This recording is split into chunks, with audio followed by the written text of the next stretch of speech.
नोरमा group, जो सोचता है वो करता है। आपके अपने सपनों का आशियाना। नमस्कार, मैं हूं सागर कुमार। भारत लाइव देख रहे हैं आप। देखिए, बिहार के सियासी गलियारों में तेजी से हलचल हो रहा है। हम आपको बताते चले, बीपीएससी वाले मुद्दे पर अब तमाम जो विपक्षी दल हैं बिहार के, राजद को छोड़कर तमाम जो दल हैं वो अब एक्टिव मोड में नजर आ रहे हैं। बात कर लीजिए प्रशांत किशोर की, पप्पू यादव की, ये लोग अब पूरी तरह से कांग्रेस के उस प्लान में फिट बैठ गए हैं जिसमें कांग्रेस ने नीतीश कुमार से दोस्ती बढ़ाई है और कहीं ना कहीं नीतीश कुमार को अपने पाले में बुलाने के लिए एक बड़ी सोची समझी सियासी रणनीति पर कांग्रेस काम कर रही है। इसको लेकर भाजपा के अंदर खाने में काफ़ी बेचैनी है। भाजपा के लोग परेशान हैं। हमने आपको खबरें दिखाई थी किस प्रकार जब नीतीश कुमार दिल्ली गए हुए थे तब कांग्रेस एक्टिव मोड में आई और जो लाठीचार्ज हुआ बीपीएससी अभ्यर्थियों पर, तो उसको लेकर कांग्रेस के प्रियंका गांधी और मल्लिकार्जुन खड़गे ने सीधे सीधे भाजपा सरकार को दोषी ठहराया।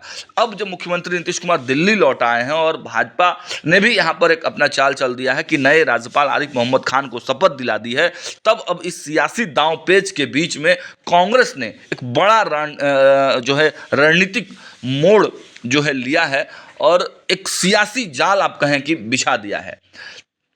कहा तो यह भी जा रहा है कि पप्पू यादव तो कांग्रेस के हैं ही, प्रियंका गांधी से उनकी अच्छी पटती है। पप्पू यादव ने कहा भी था कि मैंने ही कहा था प्रियंका गांधी को इस मुद्दे पर ट्वीट करने के लिए। तो देखिए, प्रियंका गांधी के एक सिपाही के रूप में तो पप्पू यादव बिहार में एंगल ले रहे हैं और नीतीश सरकार को, यानी कि एनडीए सरकार को कहीं ना कहीं डैमेज करने के लिए वो सड़कों पर उतर चुके हैं। दूसरी तरफ आप देखिए प्रशांत किशोर, चर्चा तो यह भी है कि राहुल गांधी वाले एंगल और प्रशांत किशोर वाले एंगल में काफ़ी समानता है। तो अंदर खाने में प्रशांत किशोर भी राहुल गांधी और कांग्रेस के लिए ही बैटिंग कर रहे हैं। तो ये पूरी तरह से जो आंदोलन की सियासत है वो कांग्रेस की सोची समझी रणनीति इसे बताई जा रही है। और जो चर्चाएं चल रही हैं कि नीतीश कुमार और भाजपा के रिश्तों को खराब करने के लिए ही इन दोनों ही सिपाहियों को कांग्रेस ने मैदान में उतारा है। अब देखने वाला बात यह होगा कि कांग्रेस कितना इसमें सफल हो पाती है और भाजपा क्या कुछ नए प्लान पर काम करती है, क्योंकि राज्यपाल अब पूरी तरह से भाजपा, हालांकि राज्यपाल को भाजपा पहले भी वो जो थे संघ माइंडेड ही थे, लेकिन जो नए राज्यपाल आए हैं वो सीधे सीधे रिपोर्ट नरेंद्र मोदी को करते हैं और बड़े खुले विचारों वाले हैं। तो देखना तो यह होगा। लेकिन आज की जो खबरें हम आपको देने के लिए आए हैं उसके बारे में बता दें। देखिए, पटना में 13 दिसंबर से बीपीएससी कैंडिडेट धरने पर है। अभ्यर्थियों की मुख्य मांग है कि 17वीं प्रारंभिक परीक्षा रद्द की जाए। इधर कैंडिडेट के समर्थन में पप्पू यादव ने आज यानी शुक्रवार को बिहार बंद बुलाया है। पप्पू यादव के समर्थक सुबह 9 बजे सचिवालय हॉल्ट रेलवे स्टेशन पहुंचे। समर्थकों ने पैसेंजर ट्रेन को रोका और सरकार के खिलाफ नारेबाजी करने लगे। प्रदर्शन को देखते हुए पहले से रेलवे स्टेशन पर भारी फोर्स तैनात किया गया था। 10 मिनट बाद पुलिस ने सभी कार्यकर्ताओं को ट्रैक से हटाया और ट्रेन को रवाना किया। इस दौरान कुछ कार्यकर्ता रेलवे ट्रैक पर सो गए। पुलिस ने सभी को हटाया। थोड़ी देर बाद दिल्ली जाने वाली संपर्क क्रांति एक्सप्रेस भी वहां से गुजरी। पुलिस ने कार्यकर्ताओं को रोककर ट्रेन को रवाना कराया। आधे घंटे बाद पप्पू यादव सचिवालय हॉल्ट रेलवे स्टेशन पहुंचे। कार्यकर्ताओं ने फिर से एक पैसेंजर ट्रेन को रोका।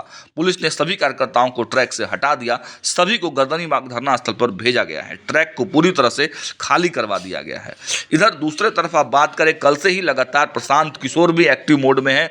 वो भी जन सुराज के संस्थापक हैं और वो भी गांधी मैदान में आमरण अनशन पर बैठ गए हैं। देखिए, इससे पहले आपको बता दें कि पप्पू यादव ने बंद के दौरान राज्य से गुजरने वाले नेशनल हाईवे, स्टेट हाईवे और ट्रेनों को रोकने की बात कही थी। उन्होंने कहा कि छात्रों को न्याय दिलाने के लिए शांतिपूर्ण चक्का जाम रहेगा। हमारा उद्देश्य शांतिपूर्ण तरीके से अपनी बात सरकार तक पहुंचाना है। इसके बाद भी अगर सरकार हमारी मांगों पर ध्यान नहीं देती है तो आगे निर्णय छात्रों का होगा। इधर इंडिया अलायंस के छात्र संगठन जैसे एनएसयूआई, आइसा, एआईएसएफ की ओर से सीएम हाउस का घेराव भी किया जाना है। 3 जनवरी यानी कि आज दोपहर 12 बजे से छात्र संगठनों का प्रदर्शन शुरू होगा और छात्र संगठन ने एग्जाम रद्द करने, लाठीचार्ज के दोषियों को सजा देने, मृतक बीपीएससी छात्र सोनू को 5 करोड़ रुपए की मुआवजा देने की मांग की है।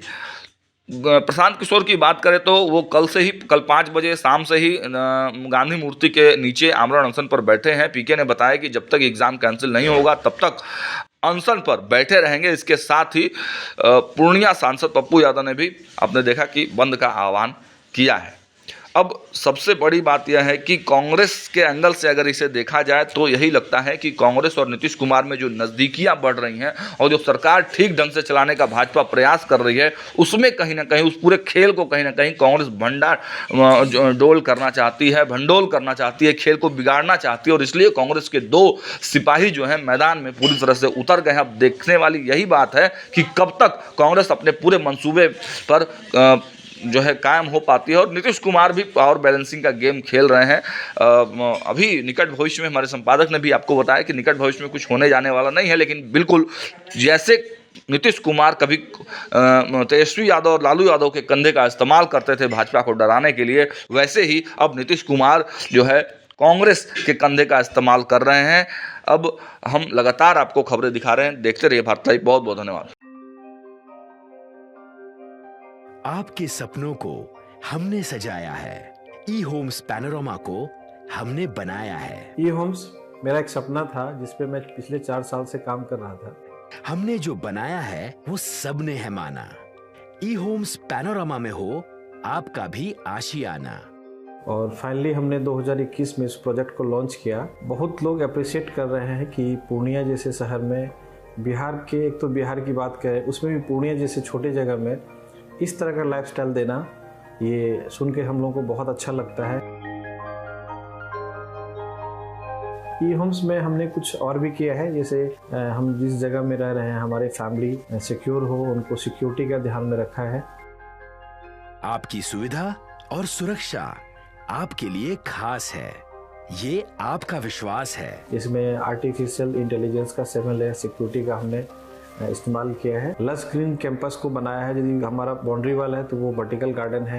ये जितनी भी फैसिलिटी होता है एक इंटरनेशनल टाउनशिप में ई होम्स है, ये हम लोग विश्वास नहीं कर पा रहे हैं। जो भी हमारे मित्र दोस्त या जो भी हमारे बाहर के बाहर आते हैं तो हम लोगों को बहुत अच्छा सुनने को मिलता है और बहुत अच्छा क्रेडिट मिल रहा है। वो सारा हमने सिर्फ एक बिल्डिंग नहीं बनाया, हमें एक बहुत अच्छा लाइफस्टाइल दिया ई होम्स में। और मेरा एक सपना था जिसको मैं आज फुलफिल होते हुए देख पा रहा हूँ। ये आपका आवास है। ई होम्स पैनोरमा में अब आपका निवास है। E Homes Panorama, luxurious lifestyle redefined. Panorama group, जो सोचता है वो करता है। अगर ये वीडियो पसंद आई और वह बिहार के राजनीति और बिहारियत से सरोकार रखेनी तो सब्सक्राइब बटन दबा के चैनल के सब्सक्राइब कर ली। ओजे एगो घंटी बा, ओकरा बटन दबा देला से कुल सटीक और मारक खबर रुआ मुफ्त में मिल जाई। अगर रुआ पत्रकारिता के हमनी के नया प्रयोग में सहयोग कर चाहतानी तो ज्वाइन बटन दबा दी। पेटीएम नंबर नोट कर ली 938681